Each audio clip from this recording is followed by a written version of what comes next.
Hello there, I'm your host Keema and welcome back to Aspinect TV, bringing you information and insight on the world of business and entrepreneurship.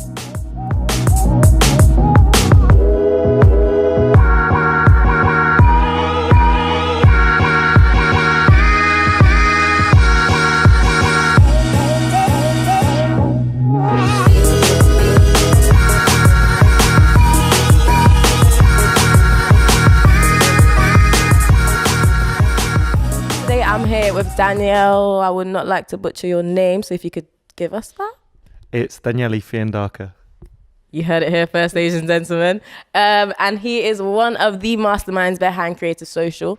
If you could please tell us what Creator Social is. What do they do? So Creator Social is a club for creative and brand leaders. We basically accelerate creative thinking through events, through training, through brand projects. Nice. Maybe you can offer me a job by the end of this interview. Wait, hey. So when you got the concept for this, what was the first step? Did you have a business plan? How exactly did you go about it? Well, I mean, Creator Social was a hobby for 10 years. So I used to run an agency. We were one of the first digital creative agencies, and there were quite a lot of people coming up, and there were a lot of creative directors that just didn't have a club or someone to really, spend time with. So we founded it just saying, let's do an event somewhere. We started in Amsterdam, and for the last 13 years, we're doing events every 6 months. We've done 28 events around the world. And it's only really in the last 3 years it became a business. So have we ever had a business plan?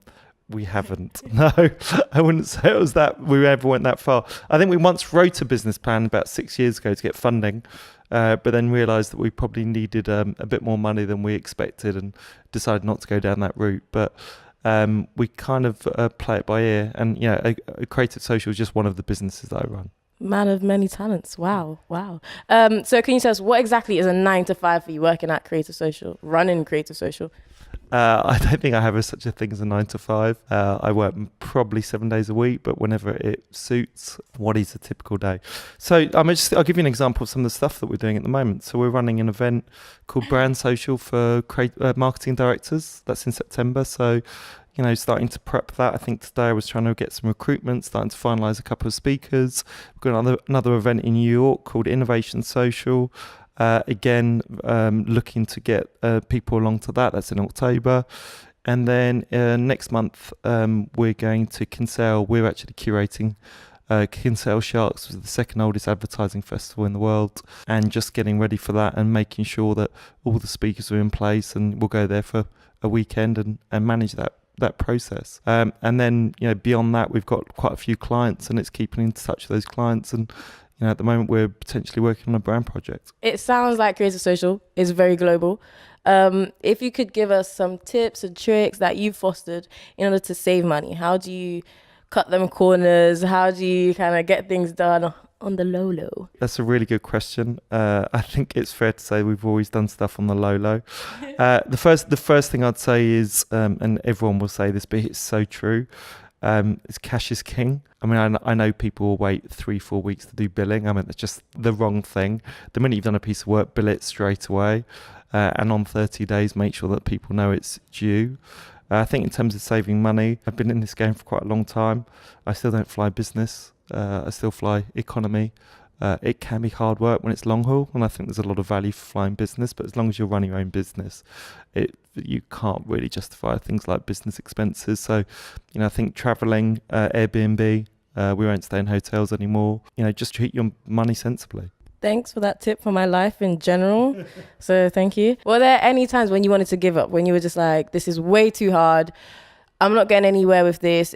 You said it started off as a hobby, so that transition from a hobby to a business might have been quite hard. So do you know what? It's just natural. I think when it comes down to it in life, I've started a new business now. So Creative Social is going to probably turn to being back into a hobby soon. I only do 1 day a week now with Creative Social. And I think the minute we kind of realised it couldn't be a sustainable business, or it stopped becoming fun, we just move on to do something else. I think the key for me, especially working on your own, I run my own agency. I've worked in the big corporate. I can't believe I actually stayed there for 3 years. But fundamentally, the minute you're not enjoying what you do, start looking for something else. Most of my things have fallen off the back of a hobby. And I think there is a lot to be said about spending time and finding something you're passionate about. I think I have so many people that said, I want to do a startup. I don't think that's the way to start it. I think what you've got to do is go, okay, let's find something I'm passionate about. Let me do it in my spare time. Let me de-risk myself by still having a job. But if you can then find that passion and start looking at going, okay, how can I earn money from this passion? That's a far easier way of doing it. I think for a young person, what you said about people saying, I just want to start up because they just want money.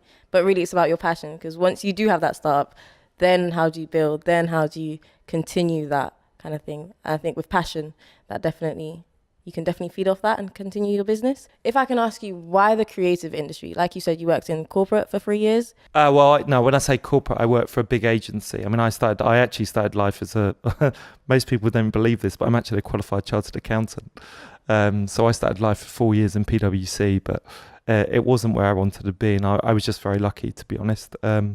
My best friend had started a digital marketing agency and he asked me to come along and run it with him. Right time, right place. In terms of creative industries, I grew up loving ads. It's as simple as that. I mean, I grew up loving ads, so I wanted to get in the ad industry. I mean, the truth is, when I was at PwC, the first thing I wanted to go into was film, because the only thing I love more than ads is films. So for me, I've always chased spending time with something I've been passionate about. And when I couldn't get away into the film industry, I got this opportunity to work in advertising and I took it. As my career's gone on, I've kind of morphed from someone that did the numbers. I was initially a finance director to someone that has strategically runs businesses and can build creative cultures. And that's what I enjoy doing, is actually building creative businesses. So what's the next step for Creative Social? Well, actually, the next step for Creative Social is Utopia. We may hire someone to come into Creative Social to see if they can they can turn it into something else. I think what's interesting about any business is when someone like us who are founders are moving on to something else, there's still opportunity for that business still to thrive. But from my perspective at the moment, all my focus is around Utopia, which is we're a business change consultancy. We believe we're about to enter an age of creativity, but businesses aren't ready to thrive in the age of creativity, so we go into businesses and help them change and put in 12-month change programs. Creative Social has morphed really into Utopia. There you have it, ladies and gentlemen. Thank you so much, Daniele. We wish you the absolute best with Creative Social and your entire life. Thank you.